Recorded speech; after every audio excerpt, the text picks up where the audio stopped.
Everyone, কেমন আছো তোমরা সবাই? আশা করি সবাই ভালো আছো, আমিও ভালো আছি। দেখতেই পাচ্ছ বাটিতে আছে পমফ্রেট মাছ। তো পমফ্রেট মাছের সাইজটা খুব একটা বড় না, এগুলো ছোটোই পমফ্রেট। তো এই পমফ্রেট মাছটাকে আজকে আমি ঝাল বানাবো। তো ঝাল বানানোর জন্য প্রথমে এখানে একটা নিয়ে নিয়েছি আমি লেবুটাকে দিয়ে আমি মাছটাকে প্রথমে মাখিয়ে নেব। আমি এখানে চারটে মাছের জন্য এক টুকরো লেবু নিলাম।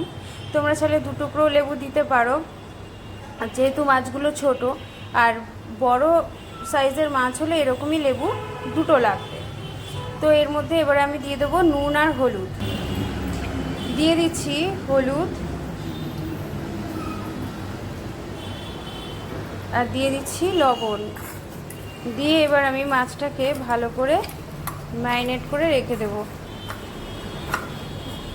লেবুর রসটা দিলাম আমি। এই পমফ্রেট মাছে উগ্র একটা গন্ধ আছে, তো লেবুটা দিলে এই উগ্র গন্ধটা কেটে যাবে। তো এইটাকে আমি 5 মিনিটের জন্য ম্যারিনেট করে রেখে দিলাম। এরপরে আমি বসিয়ে দেবো কড়াই। তো এই যে আমি কড়াইটা বসিয়েও দিয়েছি, কড়াইটা গরম হয়ে গেছে। এবার দিয়ে দিচ্ছি এর মধ্যে সর্ষের তেল। এবার সর্ষের তেলটা গরম হোক, তারপরে মাছগুলো ছাড়বো। তো এই যে আমি এখানে নিয়ে নিয়েছি মিক্সিং জার। এবার এর মধ্যে আমি দিয়ে দেবো 1 চামচ সর্ষে, 1 চামচ পোস্ত আর 1 চামচ চার মগজ। আমি প্রথমে এটাকে ভালো করে শুকনো গুঁড়ো করে নেব, তারপরে আমি জল দিয়ে পেস্ট করব আবার। তো এখানে আমার তেলটা গরম হয়ে গেছে। এবার আমি ছেড়ে দেব মাছগুলো।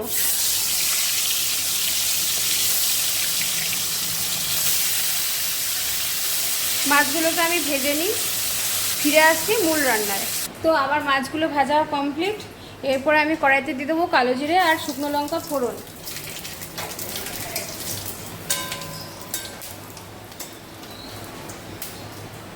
ফোড়নটা আমার হয়ে গেছে। এরপরে আমি চার মগজ সর্ষে পোস্ত বাটাটা দিয়ে দিলাম। এর মধ্যে একটুখানি জল মিশিয়েও আমি দিয়ে দেবো। এর মধ্যে একই সাথে আমি লবণটা আর হলুদটাও দিয়ে দেবো। দিয়ে দিলাম। আর দিয়ে দেবো একটুখানি শুকনো লঙ্কার গুঁড়ো। আর আমি এই মশলাটার সঙ্গে 4টে কাঁচা লঙ্কাও বেটে নিয়েছিলাম। এরপরে মশলাটাকে হালকা করে কষিয়ে আমি গরম জল দিয়ে দেবো। তো মশলাটাকে আমি আগে কষিয়ে নিই। তো দেখো আমার মশলাটা কষানো হয়ে গেছে, আর মশলাটা থেকে খুব ভালো করে তেলও বেরিয়ে গেছে। এরপরে আমি দিয়ে দিচ্ছি গরম জল।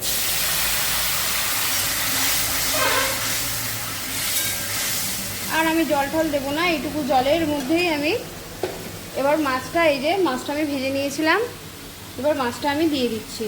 যেহেতু আমি গরম জল দিলাম, সুন্দর করে ফুটে গেছে এক্ষুনি। এরপরে আমি 5 মিনিটের জন্য মাছটাকে ঢেকে দেবো। তার আগে আমি এর মধ্যে দিয়ে দেবো একটুখানি লেবুর রস। তোমরা এর মধ্যে টমেটোও দিতে পারো, আমি টমেটো দিলাম না, আমি লেবু দিলাম। এরপরে এটাকে আমি ঢেকে দেবো।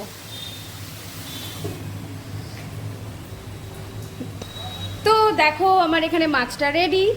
এরপরে আমি মাছটাকে নামিয়ে নেব। তো নামিয়ে নিয়ে আমি মাছটাকে, তো এই যে আমার মাছটা রেডি। তোমাদের যদি রেসিপিটা ভালো লাগে অবশ্যই একটা লাইক কমেন্ট শেয়ার করো। আর যারা ইউটিউব থেকে দেখবে তারা আমার চ্যানেলটাকে সাবস্ক্রাইব করে দিও। আর যারা ফেসবুক থেকে দেখবে তারা আমার চ্যানেলটাকে ফলো করে দিও। আর বাড়িতে একবার অবশ্যই এই রেসিপিটা ট্রাই করে দেখবে। তো আজকের মতন টাটা, দেখা হবে নেক্সট ভিডিও নিয়ে, নেক্সট রেসিপি নিয়ে। তো টাটা।